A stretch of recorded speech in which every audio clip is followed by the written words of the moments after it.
taxes for millionaires and billionaires, $700 billion tax cut that would go only to the 2% wealthiest Americans, and they want to pay for it in part by a 20% cut in education. We have to reply to that. Education is the key. China's not cutting education spending by 20%. Germany's not cutting education by 20%. They're not playing for second place, and the United States of America does not play for second place either. We play for first.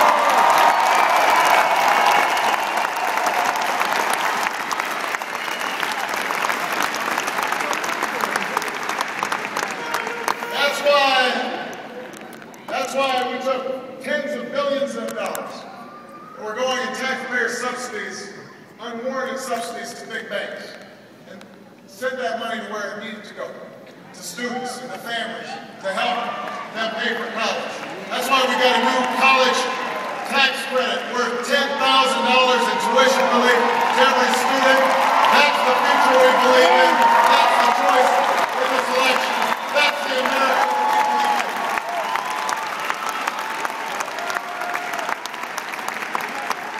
We see an America where corporations live up to their responsibilities, to treat consumers fairly, to play by the same rules as everybody else. That's why we made sure insurance companies couldn't jack up their premiums for no reason, or deny you coverage just because you were sick. That's why we made sure credit card companies can't hit you with hidden fees or penalties. And the taxpayers will never again be on the hook for the irresponsibility of a few on Wall Street. That's the America we believe in. An America where we don't pass on a mountain of debt to the next generation. And that's why we're going to attack the $1 trillion deficit I inherited when I took office, but we're going to do it in a responsible way. We're not going to do it by cutting education by 20%. We won't do it by putting the burden only on our children or our seniors or our veterans or our middle-class families. And we won't do it by borrowing another $700 billion for a tax cut we don't need. We'll do it by asking for shared sacrifice from all Americans. And that's the choice of this election, Bridgeport. That's the America I see. Now, we've got a lot of work to do in these next few years. And we need to work together, Democrats and Republicans, to get it done. But, you know, frankly, I've got to see some cooperation on the other side. The Republican leader of the House said, and I quote, "This is not the time for compromise." The Republican leader of the Senate said that his main goal over the next 2 years, his top priority, was beating me in the next election. I mean, so he didn't say jobs was his top priority. Improving the economy was his top priority. His top priority was beating me. He was thinking about the next election. This one's not even over yet.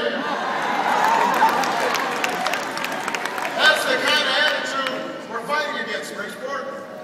That's the kind of politics that we've got to change. A politics that says it's all about scoring points rather than solving problems. And that's where all of you come in. Because the only way to fight this cynicism, the only way to match the millions of dollars of negative ads that special interests are pouring in is with millions of voices. Those of you who are ready to finish what we started in 2008.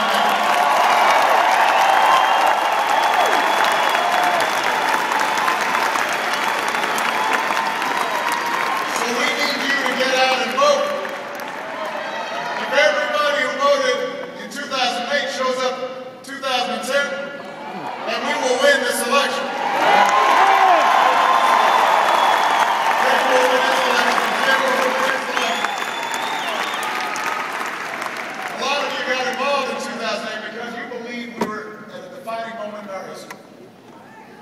You believed that this was a time where the decisions we make, they won't just affect us, they'll affect our children, our grandchildren, for decades to come.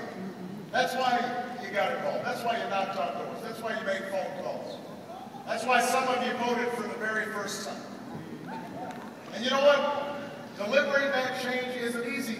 when we won 2 years ago, that was just the start. That wasn't about electing a president. That was about building a movement to change the country for the better.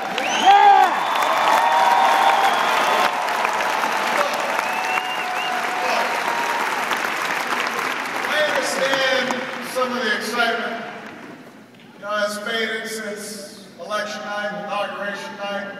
Beyonce was singing, Bono was up there. I know I look a little older now. I got a little more gray hair than I do.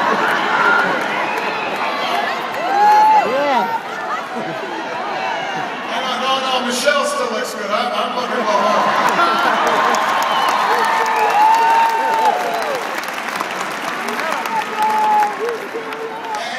And sometimes it may feel like, gosh, for all the progress we made, it's so hard.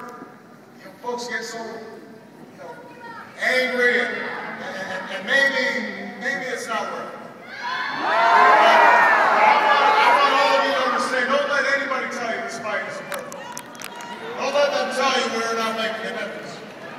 Because of you, there's a woman who no longer has to choose between losing her home and treating her cancer. Because of you, there are parents who can look their children in the eye and say, you are going to college.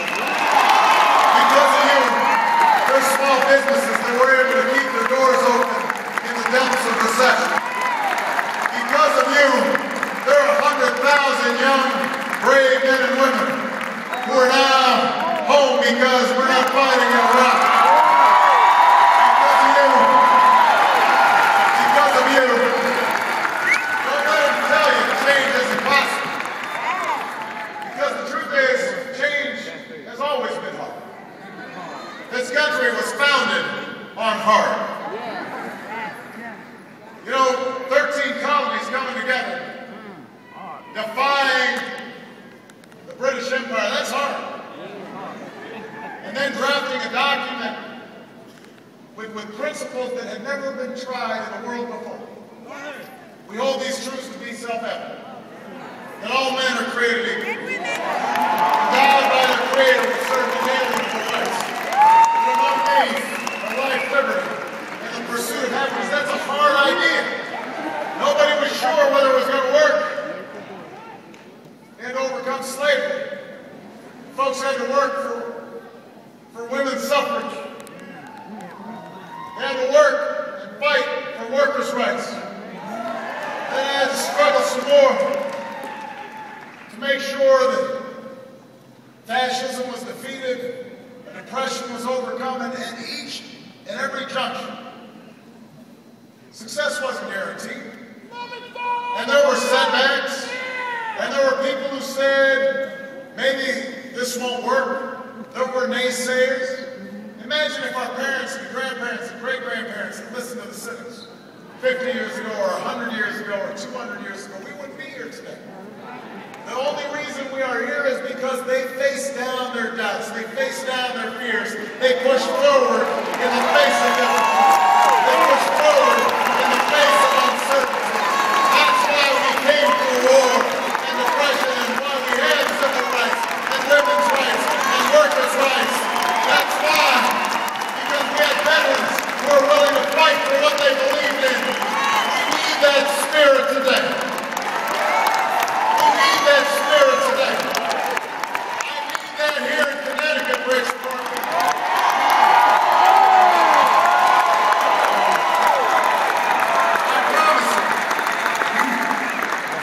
I promise you this. If you bring that spirit over the next few days, if you are knocking on doors, if you are making phone calls, if you're going to the barber shops and the beauty shops, talking to your friends and talking to your neighbors, all the young people who came out in 2008 say, yes, we can again. I promise you, we will not just win an election. We are going to restore this economy. We are going to rebuild our middle class. We are going to deliver the American dream to the next generation, and the generation after that, and the generation after that. All the way into the distant